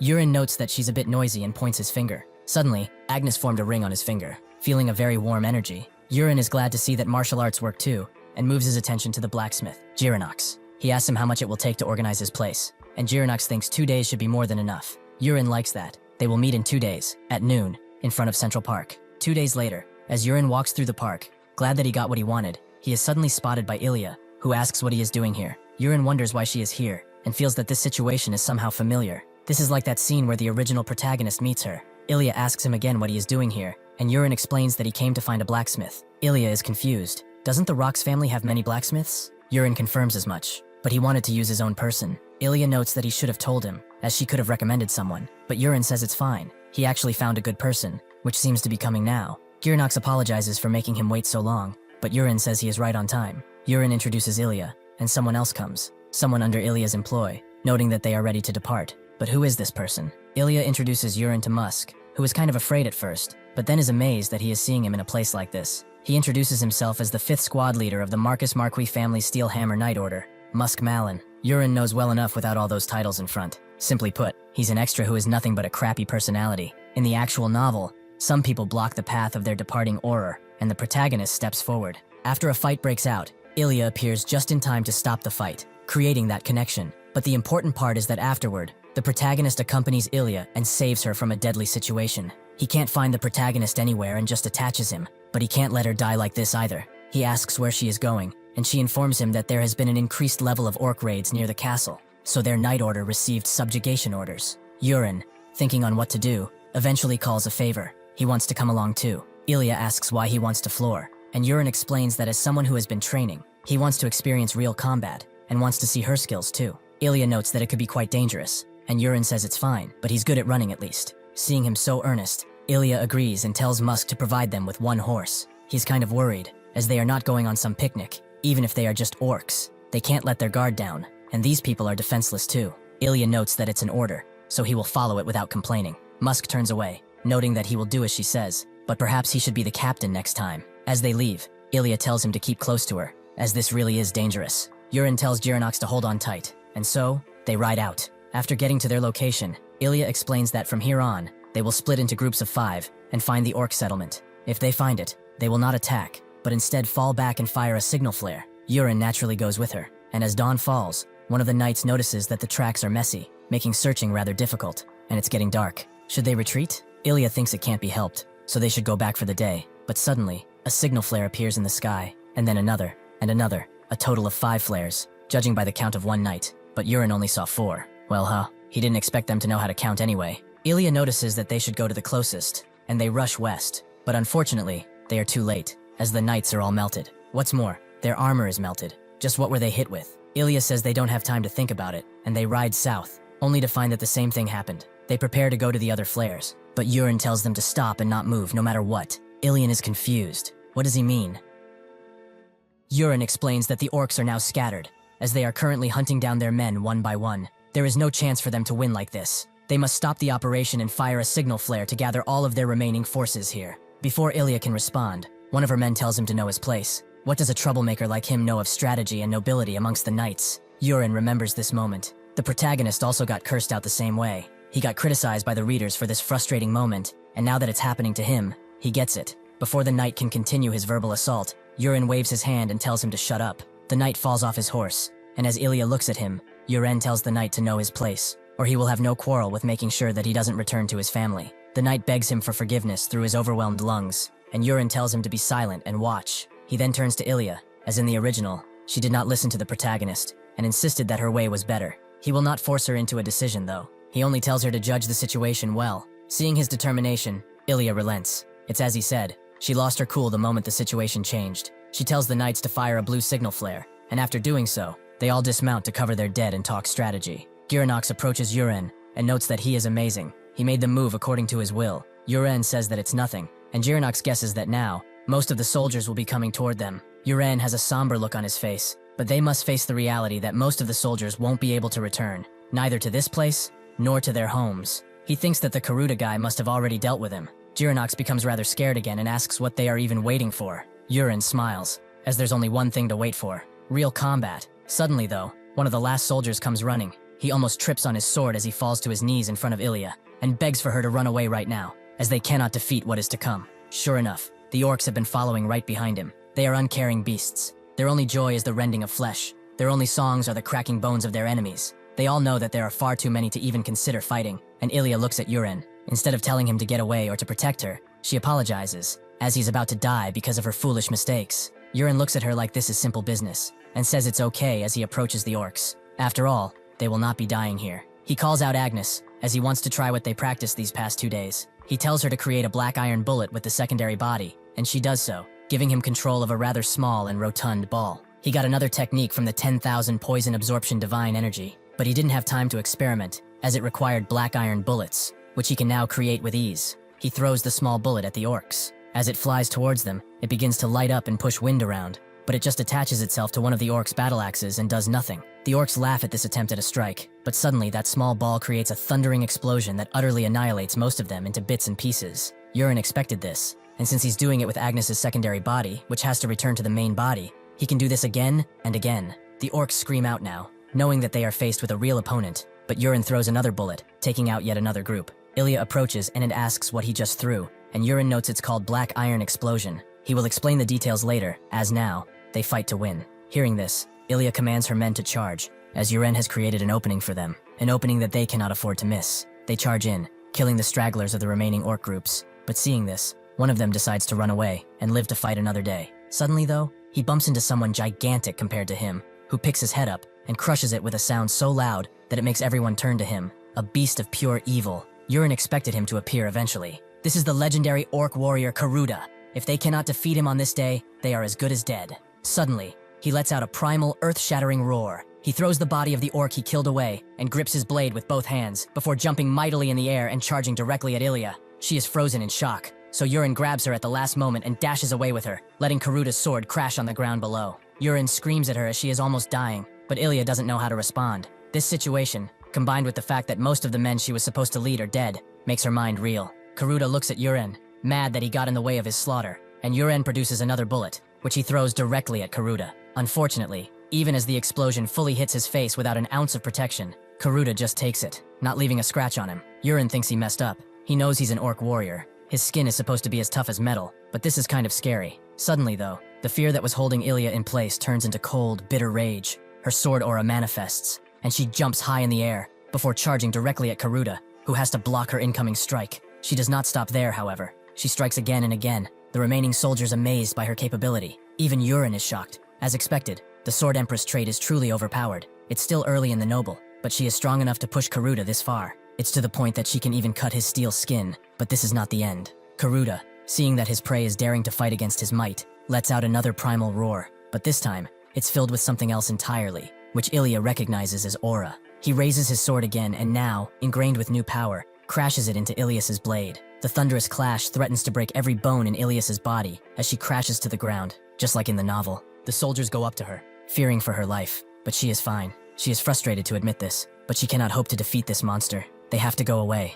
As she looks at the beast in front of her though, Yurin appears too, and Karuta is confused by it too. What is this piece of meat doing in front of him? Yurin concentrates. He lets out a direct shot, but even if it's fast, Karuta notices it and manages to send it flying. Yurin is surprised he even saw that attack, and Karuta lets out a throaty laugh. Hidden blades are nothing against instinct. Unfortunately, his laughing is cut short as he notices the bullet that has been lodged in his armor, which explodes with a lot more effect, as it creates a large hole in his arm. Yurin laughs. Naturally, the first knife he threw was a feint. He couldn't see the bullet he threw from behind because he was too focused on the fight in front. His skin may be akin to steel, but it seems that not every part is like that. Besides the weak spot in that armor, he sees many more, so he can't help but keep aiming for those. Karuta, for the first time in a while, is truly furious. He rushes in with his blade, crashing it towards Yurin, again and again, trying to catch him with only force. But this allows Yurin to let out another bullet, which hits his face. Yurin knows he's pissed off right now, but he doesn't plan to get caught. Karuta is not just a beast. However, he looks toward Jiranox and begins dashing towards him.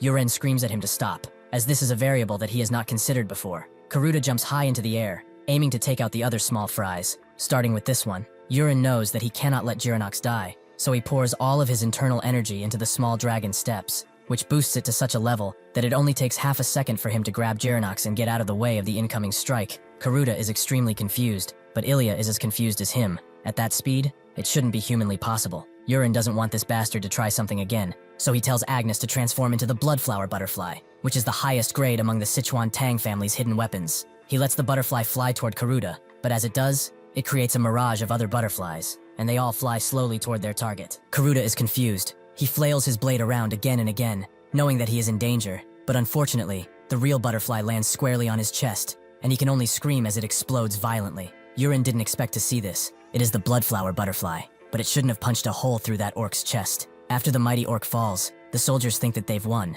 but Ilya notes that they must still take out the stragglers. As she charges in with her men, Jiranox thanks Yurin from the bottom of his heart, who is glad that he completed his first real battle. After everything is said and done, Yurin asks Ilya if she's hurt anywhere. She would like to say that she's fine, but since she owes him her life, it's hard to say anything at this point. Yurin says it's fine. It's only natural that they help each other. But to answer her previous question, he has taken the path of hidden weapons, and not of the blade. Ilya is surprised, and asks if it's like daggers, and Yurin says that it includes those too. So yeah, the exploding ball from earlier and the butterfly-like thing at the end are all hidden weapons. Ilya never expected for a path that is as strong, or perhaps even stronger, than the path of the blade to exist. Yurin knows it must be hard to accept, since she lived her entire life believing the blade was the epitome of strength, but he hopes this broadens her perspective. A soldier comes around and notes that they have prepared the magic pouch. Ilya knows they can't collect all the corpses right now, but they should at least take that guy's head. After she cuts it off rather brutally, she holds it on her sword as she puts it in the magic pouch. Yurin believes it will get the magic pouch really dirty, but she says it's fine. It was used to store enemy commander heads anyway, so it's serving its purpose. With that, they climb up their horses and turn to leave. But that's when they come face to face with Musk and another soldier. Ilya is confused. Where did he go? As it's been a while since the signal flare went off. Musk is sweating visibility and explains that they went too far and got attacked by the orcs on the way, so they were delayed in defeating them and coming back. Ilya doesn't know about that. What about the other soldiers? Why are there only 2 of them? Husk explains that they were all wiped out, and the strongest proved themselves more capable than expected. Ilya wants to see their corpses, but Husk explains it's too late to go out now. Perhaps tomorrow. Ilya shuts him up immediately, as she wants to be taken there now. Husk approaches her, noting that it can't help. Suddenly he pulls out a blade and crashes it toward Ilya, who cannot hope to react while on horseback. But suddenly his arm gets blown off. Urien laughs. Did he really think he would be fooled when people who came here, saying that they fought orcs, don't have a single drop of blood on them, but traces of human blood? He definitely succumbed to the orcs and leaked the info about their locations from the beginning. Ilya finally understands too. She unsheathes her blade, and the traitorous Musk tries to save his life,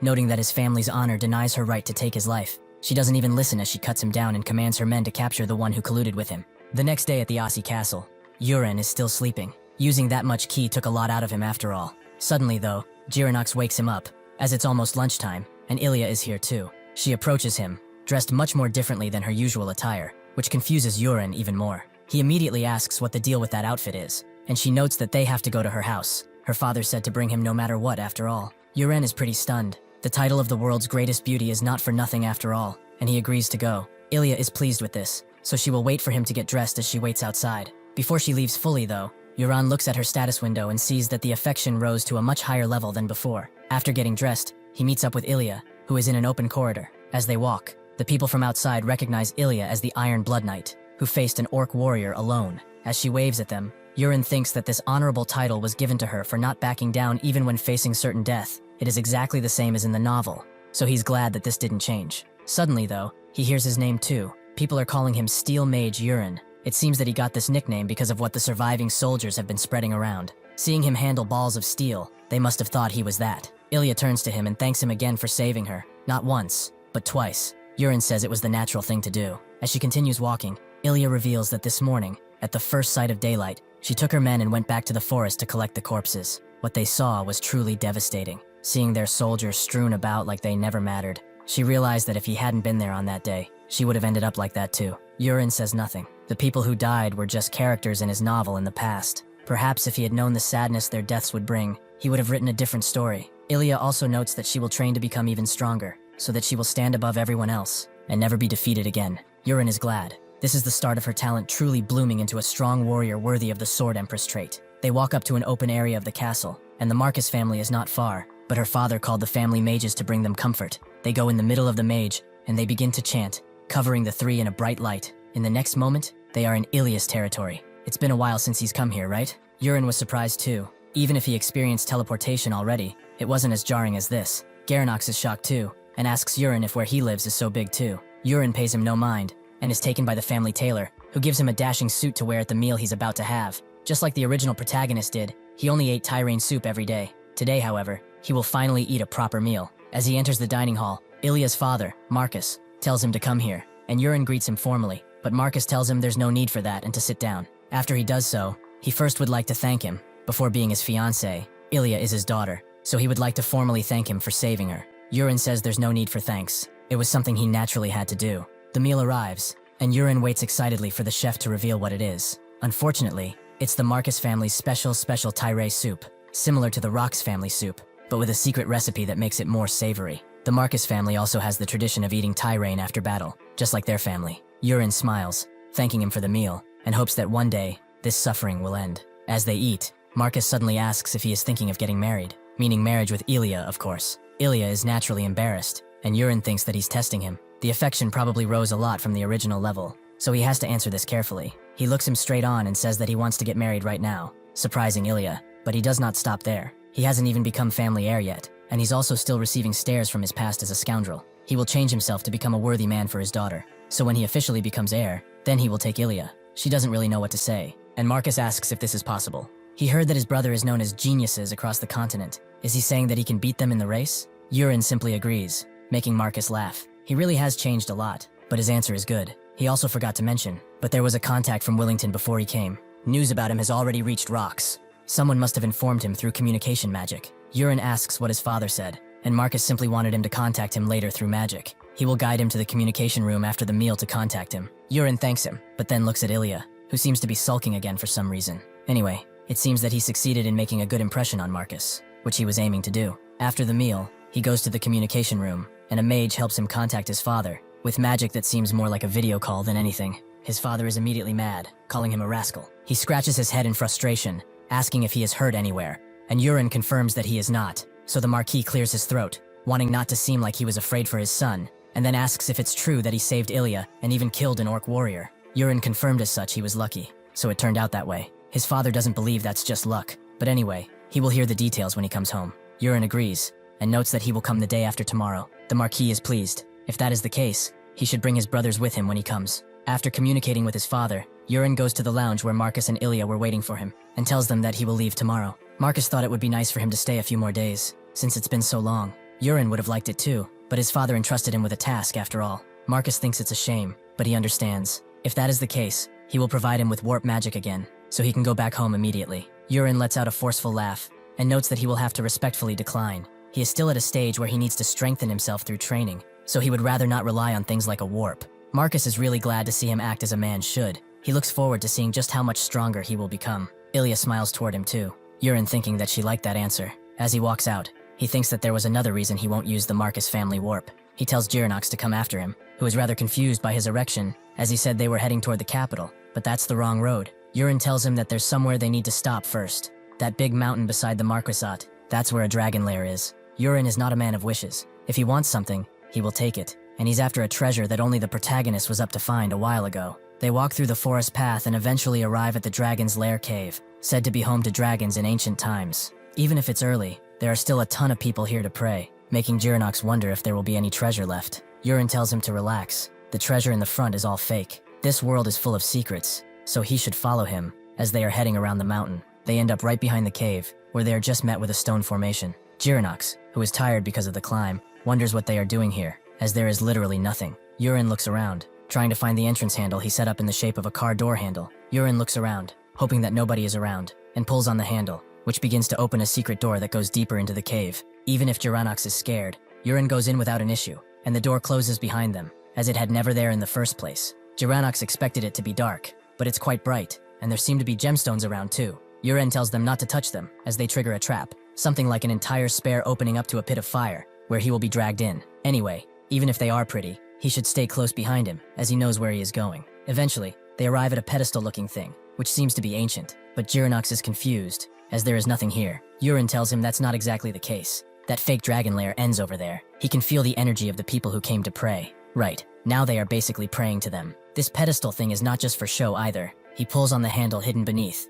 and it opens up, revealing a bunch of gold coins and a small metal case. Yurin thinks the coins are nice, but the most valuable thing is this, the warrior's jade, an essential item to grow stronger. He tells Girinox to bag the gold coins as they are getting out of here. After ascending and descending the tower, Yurin notes that they will go to the Tower of Magic in Ass Castle, and warp from there. Girinox understands, and is surprised that there are still so many people here to pray, even after so many hours have passed. Suddenly though, Yurin feels an incredible pressure. His chest tightens in fear, and it's coming from that woman in the front. The worry is visible on his face that he recognizes her, but she only appears in the latter half of the novel. As she walks past them, Yurin can't believe that her aura is this powerful. This is an existence he cannot defeat now, no matter how much he tries. His brain is firing on all cylinders and is telling him to get out of here, as fast as humanly possible. He glances at Girinox with his sunken face, and notes that they quickly go down the castle. He excuses this as being hungry, but as they both leave, the woman he was so afraid of stops and looks behind her. That evening, as Yurin sits on his bed, his mind is still on that woman,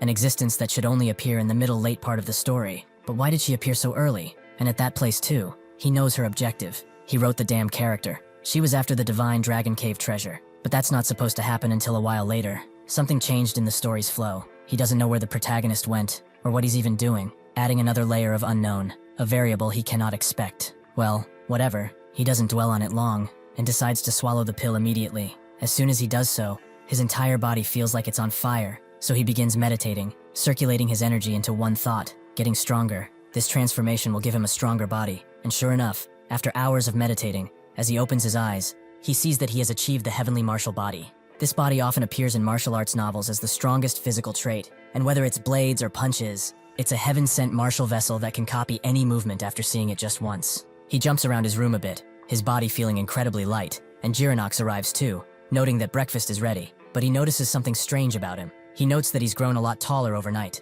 but Yurin sheepishly denies it, noting that he must be seeing things. Girinox doesn't budge though. He's a blacksmith. He can measure stuff with his eyes, and yesterday he was roughly his size, but now, he's almost a head taller. Yurin can't deny it now, and notes that his eye for detail is seriously no joke. He also hopes him becoming taller won't become a problem in the future. They go to the Mage Tower, with the want of using the warp. The clerk asks where they would like to go, and Yurin explains that they want to go to the capital. The clerk apologizes, though, as all travel to the capital is restricted. This is because the capital is the place where most royalty gather, so regular people without special status are restricted. Yurin is surprised that he made such an aristocratic society. He didn't want to pull this out, but it can't be helped at this point. He explains that he is the eldest son of the Rox Marquis family, Yurin Rox, and the person behind him is his personal blacksmith. Suddenly, a bunch of mages who have heard his name rush in, calling him the Steel Mage. Apparently, they are big fans of his. They ask if it's true that he constantly threw iron balls at the end, which also exploded. They want the magic formula for that. As the clerk joins in his nagging,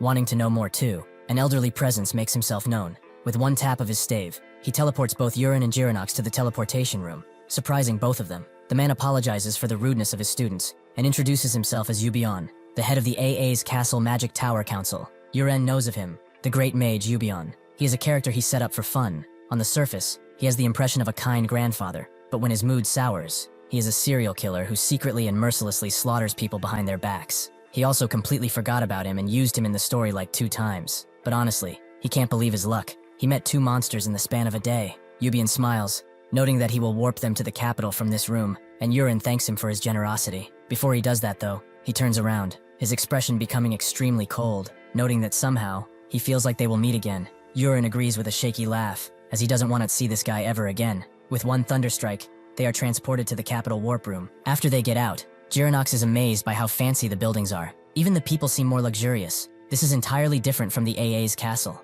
Yurin notices that he should buy some clothes with the money he was given, but Jiranox doesn't want to stand out, as even he dresses shabbily. They go to the Royal Knight Academy, and the guard at the entrance asks what they want. Yurin notes that he would like to request a visit, so the guard asks him for his name, and the name of the student he is looking for. Yurin says his name, and notes that he's looking for his brother, Colin Rox. Suddenly, someone else appears, who is interested in his name. It's a silver-haired, handsome man from the Northern Duke Elian family. He approaches Yurin and asks if he is the same guy who defeated the Orc warrior. Yurin is surprised that the rumors spread so fast that they reach the capital. The silver-haired guy notes that he must be somewhat strong if that's the case, right? Yurin suddenly becomes annoyed, as he doesn't understand why this bastard is speaking so informally on the first meeting, but then relaxes his gaze and notes that he is too kind. He would also like to know his name. The boy apologizes for not introducing himself. He is the second son of the Duke Elian family, Carrick Elian, and he's actually friends with Colin. Since he wants to meet him, he will guide him to where he is. Yurin doesn't really like him, but he can't refuse either, so he tells Jiranox to wait here, as he will be out shortly. As they walk, Carrick notices that from the rumors he hears, he defeated an Orc warrior, together with Ilya. He can understand her, as she is an extremely promising knight, but he was quite surprised by all this. Not much is known about him. Does he truly use magic? Yurin doesn't go into detail, but he confirms that he is no mage. Carrick smiles as he hears this, and his expression darkens as he notes that they should continue. Yurin wonders what his deal is, as he saw him smirk. Eventually, they end up at a training ground, where one of the trainees approaches, and Carrick asks if he's seen Colin. The trainee notes that he took Colin to the professor just a moment ago, so he should be the one who knows. Yurin now understands that this guy took Colin somewhere else and brought him here. The trainee asks who he is, and Carrick introduces him as Colin's older brother, Yurin Rox. He is the one from the rumors who defeated the Orc warrior together with Ilya. However, he said that he's not a mage as they expected, meaning he's someone who uses his body, like them. He heard that he uses daggers, right? And it said he threw around iron balls and butterflies too. Well, since his friends are this curious, how about he shows them his skills?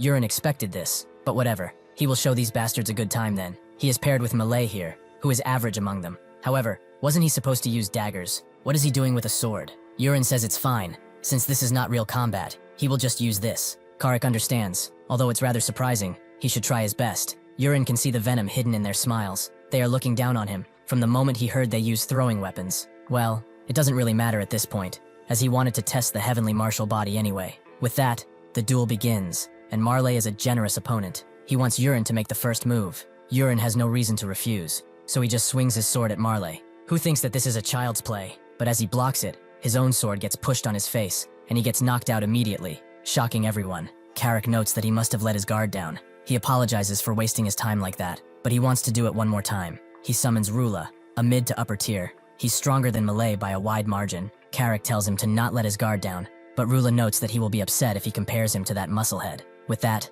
the duel begins. Rula dashes toward Yurin, not wanting to give him any time to react, but Yurin is shocked by just how slow he is. Is this thanks to the heavenly martial body? He swings only once again. Rula is forced to block, and the exact same thing happens, making Carrick's jaw fall to the ground. Yurin smiles, thinking that thanks to the martial body, his strength and reflexes are superior to those of ordinary people. Like them, he decides to poke the bear a bit, asking if the Knight Academy only raises weaklings, which makes Karik mad. He wants to duel one more time, and this time, his opponent will be the strongest person here. Yurin agrees. He's not that tired anyway. As soon as this third duel starts, Karik unleashes his aura and begins moving at an incredible speed around Yurin, creating a bunch of mirages, Karik knowing that he cannot know where he will strike from. When he finds an opportunity, he attacks from behind, but Yurin saw his move long ago and just sidesteps him before descending his wooden sword on Karik's head, again, ending the fight in just one blow. As the trainees watch on, not a breath among them, a more commanding voice asks what the hell happened here. It's Colin, who demands to know what took place here, and who he is. Yurin looks at his brother, the one they call the sword genius. Colin rocks. A trainee approaches him and notes that his older brother, Yurin Rocks, has come to the school. Colin looks around for him, confusing the trainee. As he is right there, Colin points out that's a huge Yurin doesn't look like that. He's a fat pig. However, looking at the man in front of him better, he can see the similarities. Still though, how on earth does he look like that now? Yurin notes he just lost some weight, but that's not all, as Colin can see that he seems taller too. Yurin notes that he lost some weight and grew taller too. What of it? Colin also looks down at the people on the ground and asks what happened. A trainee tells him with a whisper, but Colin can't believe it. If that's true, then him killing the orc warrior is true too? Yurin confirms as such, and Colin begins to talk without formalities, making Yurin mad, as how does he dare to speak so casually to his older brother? Colin can't believe it. No, he will not accept him becoming this strong. Yuran asks if he's really going to talk so disrespectfully, but Colin tells him he never treated him as his older brother from the very beginning. All he has above him is that he is born 2 years earlier. Yurin is done with him. He will show him why he is the brother then, but he also wants to make a bet. The loser grants the winner one wish. Colin agrees. He is too young and stupid to realize the trap he just fell in. Before the fight begins, one of the trainees whispers something to Colin, probably how Yurin knocked out those guys with just one strike. As soon as the spar begins, Colin lets out all of his aura at once, which Yurin expected. He also sees that he has the Sword Emperor title. He was born with an innate talent for blades, having never lost at his age. His confidence is probably through the roof. Sure enough, Colin charges in, adamant in his mind that he will win, but Yurin just sidesteps, thinking that he will not lose either. He hits him in the leg, before hitting him in the arm. He could just finish him off right now, but he doesn't want to. It's time for this big brother to beat some sense into this unruly child. 10 minutes later, this doesn't look like a fight anymore. It's a beating. As Colin gets hit again and again, the trainees can do nothing but just watch in horror. Eventually, Colin falls to the ground, noting that he lost. This hurts too much. Yurin hears him speaking casually and beats him a bit again. When Colin fixes his attitude, Yurin stops and tells him that if he dares to act up again, he will get beaten up twice as much as today. Colin understands. He promises not to do so, and Yurin has not forgotten about their bet. He wants to say his wish now. From this moment forth, when he is with him, he must always call him great older brother. Colin believes that's a bit too much, but when Yurin raises his sword again, he immediately fixes his attitude. Yurin is satisfied with that, and notes that it's time to go to the Empire capital and find the third brother, Ryan. After they teleport to that place, Jiranox is impressed again. They came to another country altogether with such ease. Yurin tells him that the Magic Tower is a neutral faction, so they exist in every country. They arrive at the Empire Knight Academy, and Yurin tells Colin to go and bring Ron out. He agrees, but when Yurin tells him not to forget the title, he cries a little bit as he says this. Eventually, he comes out with Ron, who is also very surprised by his brother's sudden transformation. Yurin smiles at him and thanks Colin for his work, who says this was nothing. Ron approaches Yurin and notes that he heard most of it from Colin, which Yurin thinks is great, so they can quickly leave and go home. Ron notes that there's a problem with that though. He must not have heard, but the Empire capital is under an emergency state now. They can enter, but they can't leave, because yesterday, at the crack of dawn, the Empire's crown prince was assassinated. The brothers are both surprised by this. Yuren knew it was going to happen, but was it supposed to happen now? He wonders what he should do. On the way to the Knight Academy, he saw soldiers patrolling all around. The atmosphere is extremely serious, and Raon only knows about a rumor, but it's better than nothing. The Crown Prince's fiancée, a princess from another country, has been here for a few days. Naturally, the Crown Prince wanted to proudly show her his training, so he called her to the training ground at dawn. He did his thing, showed how skilled he is, but after he was done, right in front of the cheerful princess, a sharp stone pillar suddenly shot up from the ground and impaled the prince so well that he was dead on the spot. The priests tried their best, but he was already dead. Colin believes that's magic, but isn't magic unusable in imperial and royal palaces? Ron explains that this is why the Magic Tower's Tower Lords have been summoned. It's been chaos all around for a while now. Colin is surprised to think that the prince died in his own castle, and in front of his fiancée too. Just what could have caused this? Yurin is certain now that he has heard of the stone spear. He knows who killed him, why, and where that person is. The organization the culprit belongs to appears across the continent, starting with this event. However, this was supposed to happen after the middle of the story. Something tells him the story is getting even more twisted than before. At the very least, there should be time for him and the original protagonist to grow, but still, this is too dangerous. He calls out the two brothers, with Colin calling him a great older brother, which Ron is confused by, so he asks. Colin would rather not say at this point, and Urin asks if there are any famous inns around here. Ron knows of two, Dragon's Tears and Giant's Oath. Urin thinks that Dragon's Tears sounds good, and explains that they will first apply for leave, then go to the Magic Tower and file departure applications. With the Rock's family name, it shouldn't take long, but until the results come out, they should go to the Dragon's Tears and wait there. Ron understands, but what will he do while they do that? Urin notes that he's going to see an old friend after a long time, so he waves, noting that they shouldn't bully Girinox while he's gone. Ron wonders what friends he has in the Empire capital, but Colin doesn't really know. Urin walks around and gets prepared until night arrives.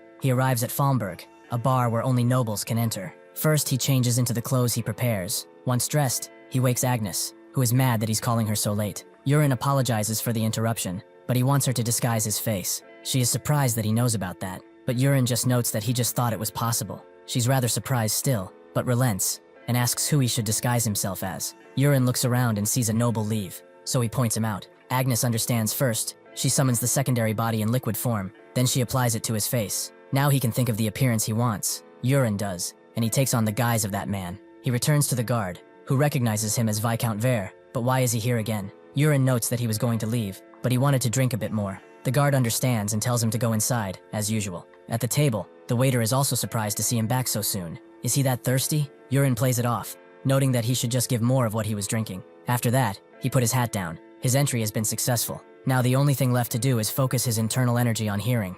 Urin listens in. The nobles are talking about the incident. Apparently the Magic Tower mage confirmed that kind of magic shouldn't exist, among other useless things. Suddenly though, he happens on an interesting conversation. The voice of a woman, who is sulking that she got dumped by someone she loved. The bartender asks if she confessed, but the woman denies it, as that man is dead now. The bartender thinks she's just joking around, but they say love is forgotten with another love, so sometime soon, maybe she will find another good person. The woman thanks him for this. As expected, talking with him makes her feel a lot better. Urin knows who she is, and since he's identified her, now he needs to enact his plan. Using sound transmission, he calls out Envy, asking if she had a good time with the Crown Prince. The woman doesn't react immediately. Her shoulders begin to quiver though, and soon enough she turns around, demanding to know who the hell said that. Suddenly the entire front of the building begins to shake as it cracks and collapses in on itself, trapping some people below the rubble. Naturally, Urin is alive and well. He jumps up to a vantage point, but he thinks that this is way too crazy. He didn't expect her to go berserk so fast. The woman, now transformed with her unnatural powers, demands to know who said that. Urin sees her stat screen. She is one of the 7 deadly sins, and she wants to murder him. Urin knows that she was strong, since she is not a human, but still, can he even win against this beast? Even so, he has to give it a go now. It's what he came here for. First, Urin removes his disguise, and forges a knife out of the secondary body. Envy sees him transforming. This must be the man who whispered that to her.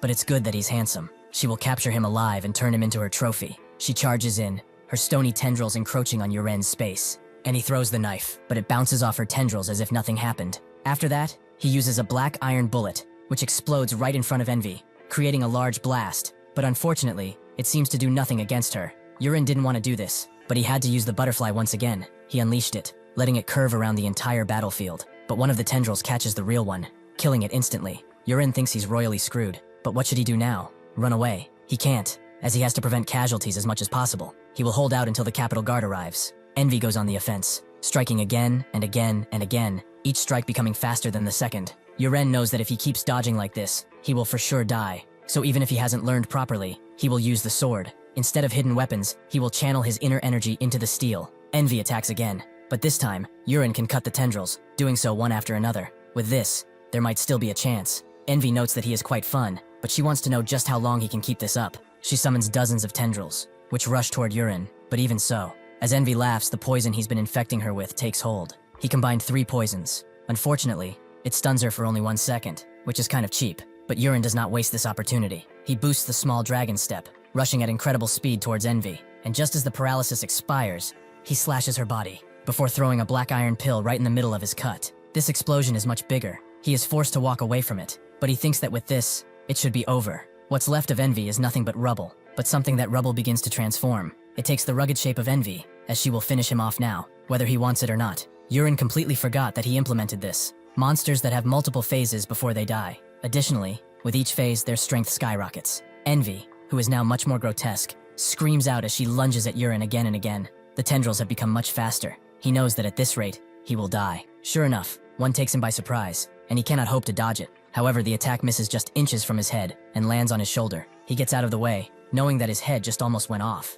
The situation has just become real. He realizes that staying here and dying for nothing to prove is a foolish action, so he decides to run. But Envy isn't about to let him go and begins attacking. One attack from above, two from below, until she has him completely cornered against the tendrils again. She laughs, asking if he really thought he would get away from her that easily, although she enjoys watching him struggle. That same night, as the woman from before walks around the dark city, she spots a few people talking about a monster appearing, something covered in stone spears, in the southern district. As she hears the men argue about it, the woman escapes her first words. She knows that it's Envy. Just as she appeared, she disappears, and reappears above, giving her a vantage point, allowing her to see that there is indeed a fight happening in the southern district, and a big one at that. With that, she rushes in, opting not to ignore it this time. Envy feels like she's toyed enough with Yurin, so she uses her much sharper tendrils to pin him again, making him wonder if this is how he will die. Just as the tendrils are about to pierce his flesh, the system warns that he is in a true crisis. Two special privileges are unlocked. The Heavenly Eye is subordinated to the Creator's Eye and upgraded to level 2,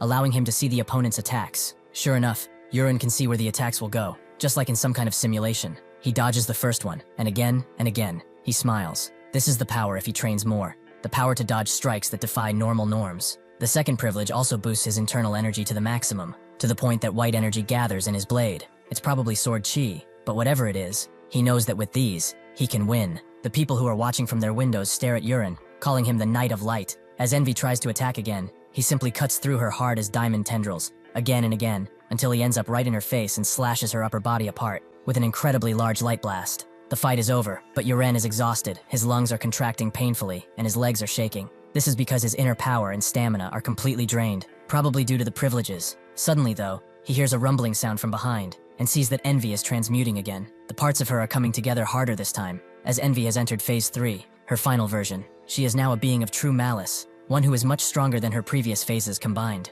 Yurin's eyes widen, his heart drops in his stomach, as he knows that he's as good as dead. Envy grows large and exudes a menacing aura as she promises to kill all of them, everyone in this damn city. Yurin can just watch as the tendrils begin coming towards him at an extreme speed. But just as they are about to rip him into shreds, something grabs Envy and pulls her back. It's the woman from before. Envy demands to know what she is doing, but the woman tells Envy to stop, as this is not the time for them to reveal themselves. She jumps up, Envy still grabbed, and Yurin watches. He didn't expect to see lust, another one of the 7 deadly sins, again so early. By her words though, it seems that they are going to retreat. Sure enough, lust jumps away with the rather large Envy, and Yurin lets out a deep sigh, as he's actually alive. Suddenly he hears a commotion. The guards have arrived, so he decides to get away. He doesn't want to be involved too much after all. As dawn rises and morning comes, Yurin goes to the Dragon Tears, and Jirinox welcomes him back. And Yurin guesses that Colin and Rayon are both asleep. Jirinox explained that an attack happened in the city late last night, so they ran out at dawn, saying that they would catch the culprit. Yurin laughs. He'll let them be kids this time. And with that, he falls into bed, telling Jirinox that he'll go to sleep now. Jirinox nods and tells him he will be outside. As Yurin falls to sleep, he thinks that the battle with Envy, brutal as it was, wasn't for nothing, as he has reached the 4-star stage of the 10,000 poisons body scripture. However, it also made him realize just how lacking he is. He couldn't even properly defeat Envy, the weakest of the 7 deadly sins. Now is not the time for these fights, but when the time comes, even deadlier sins than Envy will come spill out, and they will not be fighting fair. He gets up, sits in a meditative pose, as he must grow faster, much faster. After his 2 brothers come home, Colin notes that he heard it was the murderer who killed the crown prince who appeared to attack the city. If he were there, he would have caught the culprit. Raon notes that judging by the damage done to the nearby buildings, the culprit was not on their level. They say it was a monster beyond human capability, as stone spears were bursting from all over, smashing buildings. However, that's when the Knight of Light appeared, someone who wielded a light aura. They are saying he drew light from his sword, struck the monster down with righteous fury, and even blew it up. In the end, the monster fled, and the Knight of Light disappeared too. Colin is impressed. He wonders if he'll ever get a title like that, and also wonders who it was. Yurin yawns, as they are in front of that Knight of Light, but he won't tell them that. He asks what happened with their departure applications, and Colin confirms that they were approved today, on account of using the rock's name. Yurin is glad then. They shouldn't waste any time and get out of here. If something happens again, they will not be able to get out. As he gets up and yawns again, he tells them to pack and meet him in the lobby. Roan wonders what happened for him to be yawning so much. Didn't he meet a friend last night? Colin, at this point, doesn't even want to know. A few minutes later, they are back home, with their father already eagerly waiting for his sons to show up. Raon runs to him in a hug, the Marquis glad that he's grown taller. The others keep their respectful distance and note that they have returned. He welcomes them back. He's also heard that something major happened in the Empire. Raon actually just wanted to explain, but the Marquis notes that even if it would be entertaining, they must be tired from traveling, so they should rest for now, as they will talk over dinner later. That evening, Yurin meets with Eren, who is happy to see him. He was only gone briefly, but he's come back with 2 new titles and much stranger to boot. Yurin wonders what titles she's talking about, so she explains that in the Ase Castle, he earned the title of Iron Magician, and in the royal capital, people are calling him the Rookie Slayer, on account of the fact that he went to the Royal Knight Academy and beat up 4 masterclass students. Eren continues, noting that they are all rising talents, and since he defeated them all, he was given the Rookie Slayer. Yurin doesn't really like a title like that, but anyway, he's got gifts for both her and Clyde. Before he can finish, Peru arrives, seeming rather hurried. He explains that the Marquis has summoned all of his children to dinner, and he seemed rather serious. After they get there, the Marquis hopes they've rested well, because before the food arrives, they will begin the trial to determine the successor. He explains that, as they know, their family is a house where the eldest son inherits the title. Ordinarily, Yurin would become the successor by default. He himself became heir when he was younger than Yurin. However, he has wasted far too many precious years, so he intended to choose Colin. But now, since Yurin has finally come back to his senses, he will no longer decide it himself. He wants them to show him, with their own hands, that they are fit to become heirs. The 2 brothers seem rather afraid, and Yurin asks what they need to do. The Marquis explains that since there is no precedent, he plans to divide it into several stages. First would be territorial defense. As they know, the time isn't far off when fully grown monsters will begin appear on the coastline. If they are not exterminated, the people of their lands will suffer for it. In other words, the first trial is to defend their territory. They will be deployed to 3 battle zones, and must show their full ability. For evaluation, they will be assigned 3 stewards, 1 to each of them, who will observe and report objectively. Additionally, for this trial they may use anything at their disposal, be it their own personal strength, gathered forces, wealth, or power of any kind. Colin is surprised that they are allowed so much, but his father tells them that they are not trying to be honorable knights, they are trying to be a Marquis. Strength is important, but for a Marquis, there are things far more important than just brute force. If they have the ability, they may even borrow knights from elsewhere. They just need to rack up results. Yor and Colin both agree, so the Marquis claps his hand, inviting the chefs in. Since his 2nd and 3rd sons have not been home for a long time, he has prepared the original family chiran soup, just for them. Yurin hopes that his suffering will end at one point, and the Marquis tells them to eat, as they will deploy in 1 month. The next day, as Yurin dresses, Peru asks if he's not going to prepare too. Yurin asks if there's even anything he has to prepare, but Peru just thought that since the other masters are already taking action, he should too, especially the 2nd young master. Apparently even the Lovingtine family is sending support. Yurin knows who those are. They are Kaina's birth family. It seems like the lady has decided to put all her hopes on Colin, the ugly hag. Yurin sighs and notes that his father told them to achieve the best results, meaning whether they borrow a night order or slaughter the beasts alone, what matters is the results. As he hears a knock at the door, he notes that they are already here, the people who will help him fully wipe out the beasts. He welcomes both Eren and Clyde as they come in, as they have something for both of them. First is Clyde, as there's an old tradition where a lord bestows a sword upon his knight. Out of his magical pocket, Yurin pulls out a blade he bought from Jirenux, and upon picking it up, Clyde immediately feels a surge of flame coming from it, but it's not burning him at all. Yurin explains that it's the fire of a flame spirit, and judging by his expression, the sword must be pretty light too, meaning the sword has accepted its new master. He tells Clyde to talk to it often, then he will be able to push its destructive power even more. Eren wonders just where he got something like that, and Yurin switches his attention to her. She shouldn't feel jealous, as he has a similar gift for her. He gives her the other sword, which is much simpler in craft, but as soon as she touches it, a flurry of wind appears around her. Apparently the sword told Eren it likes her, so she kind of wants to go try it out right now. Yurin allows her, and Clyde wants to go too, so he lets him go too. Yurin watches them leave like children who have just gotten new toys. Well, it's not every day one meets an aura sword, so he understands. Peru admits that he's a bit jealous. Not that he could ever wield one of those swords, but still. Yurin smiles, as he will get something good later too. But before that, it's time to repay the debt he owes him. Yurin just dropped a ton of gold on his coffee table, as he told him he would pay him back several times over. Peru believes it's several dozen times over, but now he understands. He is not just a genius in the dark arts, but also in gambling. Yurin tells him it's not like that. But anyway, with this money, he also needs to buy the poisons he needs, and Peru graciously agrees. A few hours later, Yurin goes to Jiranox and asks if he's adjusting well to this place. Jiranox confirms that thanks to him, everyone is treating him really well. Yuren also notes that he's found masters from those 2 blades he's purchased from him. It seems they both have accepted their wielders, so he will show him later. Jiranox is really glad. He thought those blades were failures. Yurin says that's hardly the case. Those are master-crafted blades that chose their wielders. They are incredible. Jiranox thanks him for actually trusting him, and he's been thinking for some time now, but there's something he must tell him. There's a serious problem with this household. After Jiranox tells him what he had to tell him that evening, Yurin immediately goes to his father, who asks what is going on. But Yurin just wants a permit. Only then will he inform him. The Marquis notes that he should at least know what it is for, as permits aren't given like paper slips. They carry a lot of weight. Yurin looks sternly at his father, explains that ever since he was knocked out by Ilya, he has not disappointed him once. He just wants him to trust him with this as well. If he is given the permit, he promises he will not disappoint him. The Marquis eventually relents. Since he's insisting so much, he will let the butler know, so he should pick it up tomorrow, but it will only be good for 24 hours. Yurin thanks him and bows down as he leaves. The Marquis behind him blushes slightly, as Yurin, calling him father, now is tugging at his heartstrings. He hopes he doesn't cause too much trouble with that permit, but it's only for 24 hours after all.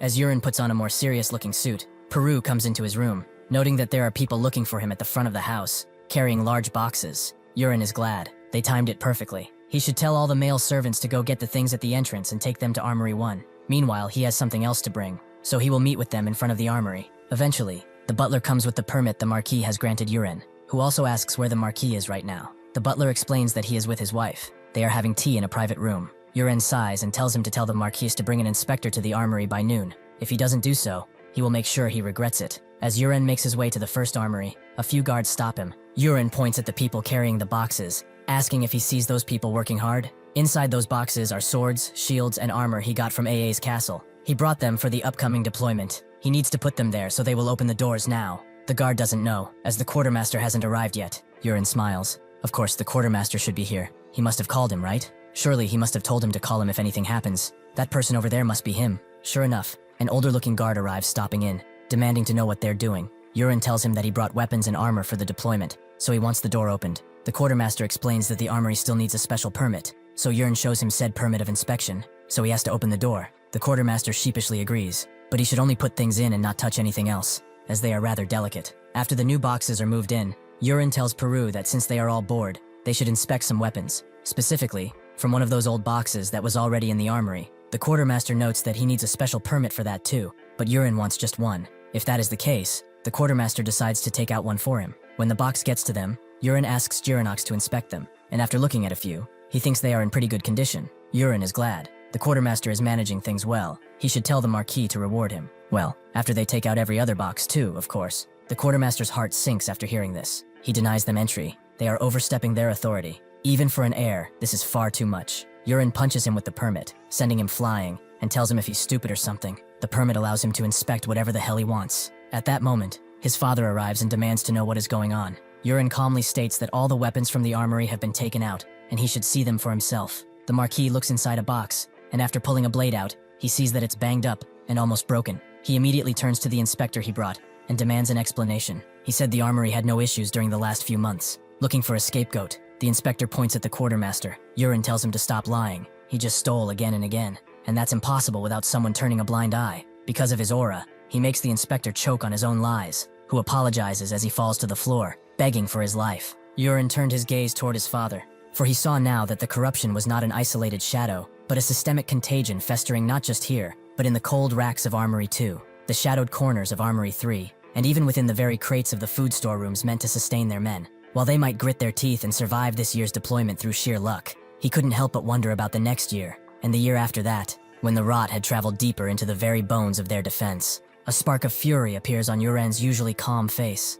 for to gamble with the logistics of war was one thing, but to play games with the lives of those sworn to protect the realm was an unforgivable sin. Thank you for watching. See you next time.